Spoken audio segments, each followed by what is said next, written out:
Reviravolta na novela envolvendo Bruno Henrique. Vídeo de hoje do canal do Nicola te conta sobre uma reunião que vai acontecer nessa quinta-feira e que pode ser definitiva para definir se ele vai para o Palmeiras ou se continua no Flamengo. Quero te atualizar sobre Vasco e Crefisa, coisa deu uma bela avançada nas últimas horas. Te conto também sobre o São Paulo terá folha salarial maior em 2024 na comparação com 2023. Já o futuro de Marcos Rocha está definido. Botafogo ou Palmeiras, você vai saber daqui a pouco. Fala ainda sobre Corinthians e Cruzeiro, muito ameaçados pela zona do rebaixamento. Tem as últimas no mercado, bastidores, finanças e muito mais. Antes, deixa eu só me apresentar. Me chamo Jorge Nicola, jornalista esportivo e dono desse canal com mais de 1.300.000 pessoas inscritas. Também tenho um blog no R7 e sou comentarista da Rádio 98. Agora sim, bora começar o vídeo. A primeira informação é sobre o América, que perdeu para o Botafogo por 2-1 nessa quarta-feira e não teve, mais uma vez, Pedrinho e Paulinho Boy, atacantes de lado de campo.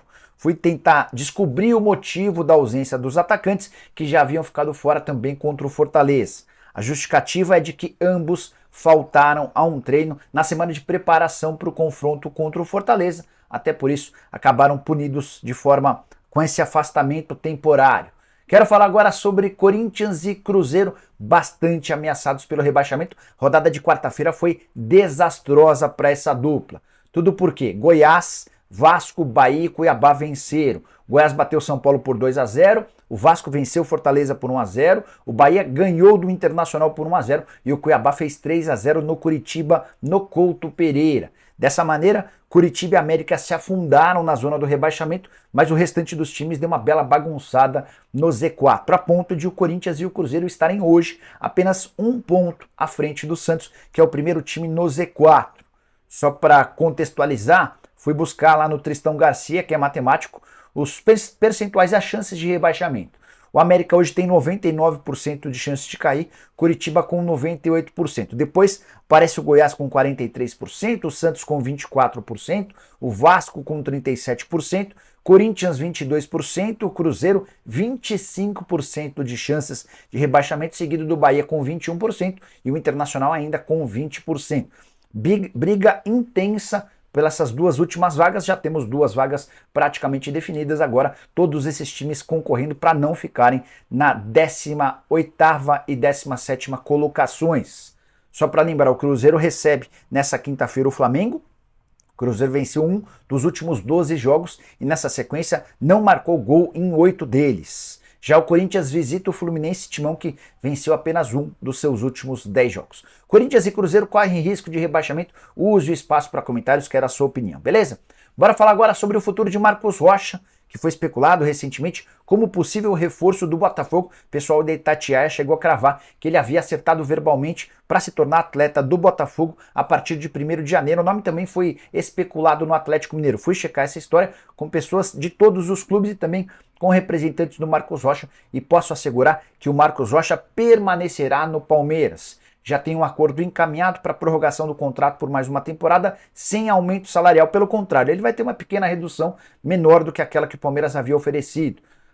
O papel do Abel Ferreira foi fundamental para a renovação desse contrato. O Abel gosta muito do Marcos Rocha e do Mike. Ele conversou com o lateral direito, sugeriu a permanência e o Marcos Rocha acabou aceitando. Importante contar também que, apesar das especulações, o Botafogo assegura que em momento algum procurou o Marcos Rocha como possível alternativa como reforço. O nome foi sugerido ao Galo, que também não demonstrou tanto interesse. Dessa maneira, o único jogador que figura entre os titulares com frequência e que não tinha seu contrato garantido para 2024 já tem esse acordo encaminhado. O anúncio vai acontecer nos próximos dias. Palmeiras, que resolveu abrir os cofres e está em busca de vários reforços, já tem um acordo fechado com o Racing pelo Aníbal Moreno. Surgiu a especulação do Caio Alexandre, contei para vocês que se de fato o Palmeiras quiser contratar o Caio Alexandre, vai precisar negociar com o Fortaleza, que pede 10 milhões de dólares para vendê-lo. A situação do Bruno Henrique vai ser alvo de assunto aqui no canal daqui a pouquinho, beleza? Bora falar agora sobre o São Paulo, que terá uma folha salarial maior em 2024. Perguntei para o presidente Júlio Casares na última terça-feira sobre o planejamento financeiro do tricolor em relação ao departamento de futebol para o ano que vem, com vaga na Libertadores da América. Ele admitiu que a folha será maior, ela vai ter um reajuste para cima. Primeiro porque vários dos atletas que se valorizaram em 2023 terão aumentos salariais, e ele citou, por exemplo, o Beraldo, que tinha 40 mil reais por mês de salário e vai ganhar cerca de 150 mil. Outros atletas do elenco também terão reajustes salariais para sua permanência. Outro caso, por exemplo, é do Alisson. Mas, além disso, São Paulo também pretende contratar 3 a 4 jogadores importantes. Um deles, todo mundo já sabe, é o Eric, jogador que vem do Ceará. Para não fazer com que a folha estoure, o São Paulo tem uma missão: negociar alguns atletas que não vêm sendo tão utilizados pelo técnico Dorival Júnior. Já citei para vocês que o goleiro Felipe Alves, o lateral direito Natan, o volante Exson Mendes e os atacantes Pato e David não permanecem para 2024. Hoje o São Paulo tem a 6ª maior folha do futebol brasileiro, algo na casa dos 15 milhões de reais. A folha teve um acréscimo importante com as chegadas do Lucas Moura e do Rames Rodrigues.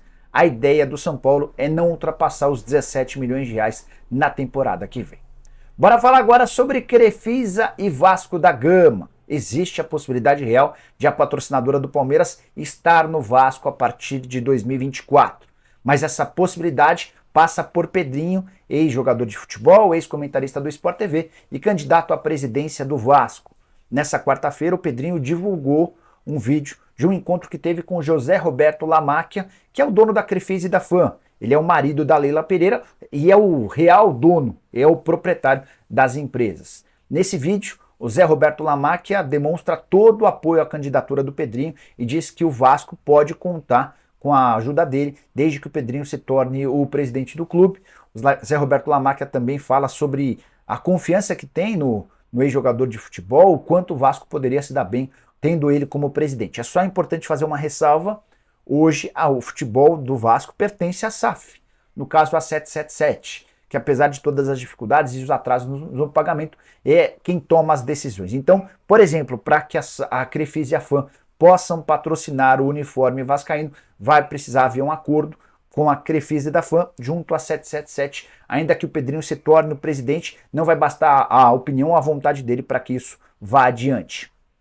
Só para lembrar que apesar do aporte recente feito pela 777 nas contas do Vasco, o Vasco ainda tem uma série de pendências com clubes brasileiros. Não houve até agora o pagamento ao São Paulo pela compra do Léo Pelé e ao Corinthians pela compra do Lucas Piton.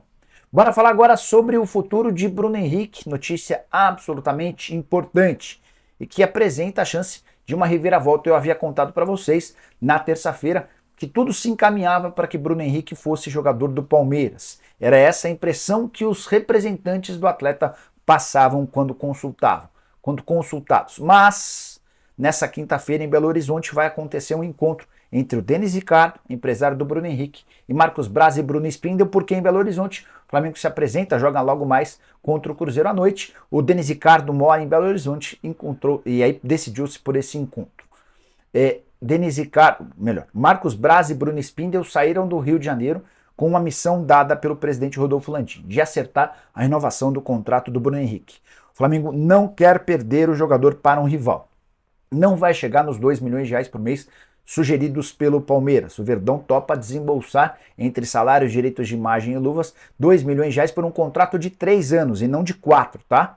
O GE chegou a publicar 4 anos, a informação que eu tenho do Palmeiras é de que o contrato é de 3 anos. Ainda assim, são 78 milhões de reais se a gente incluir o 13º nesse pacotão. 2 milhões de reais por mês, você multiplica por 13 vezes 3, 13 meses, incluindo o 13º, vezes 3 anos e chega a esse valor de 78 milhões de reais. O Flamengo não vai pagar os 78 milhões que o Palmeiras oferece. Ainda assim, existe a possibilidade real de acordo, porque o Flamengo pela primeira vez sinaliza com a chance de oferecer os 3 anos de contrato exigidos pelo Bruno Henrique. O BH topa ganhar menos no Flamengo do que no Palmeiras para a renovação do contrato. Então, existe otimismo pelo lado do Flamengo. E antes de gravar o vídeo, quando eu consultei uma pessoa do Palmeiras sobre os 4 anos de contrato e a pessoa falou em 3, a pessoa imaginava que o desfecho final será de Flamengo renovando com o Bruno Henrique. A impressão que essa pessoa do departamento de futebol do Palmeiras tem é de que o Flamengo não vai perder um jogador do nível do Bruno Henrique para um rival como o Palmeiras. Até por isso vai ser feito todo um esforço para que o BH fique. Essa definição importante é que a gente saiba, deve acontecer nas próximas horas, ainda nessa quinta-feira, e eu volto com mais detalhes assim que a gente tiver qualquer confirmação. Combinado? Espero que vocês tenham curtido o vídeo, deixem like, se inscrevam no canal. A gente se encontra mais à tarde com o vídeo. Tem a tradicional live também à noite. Abraço, tchau!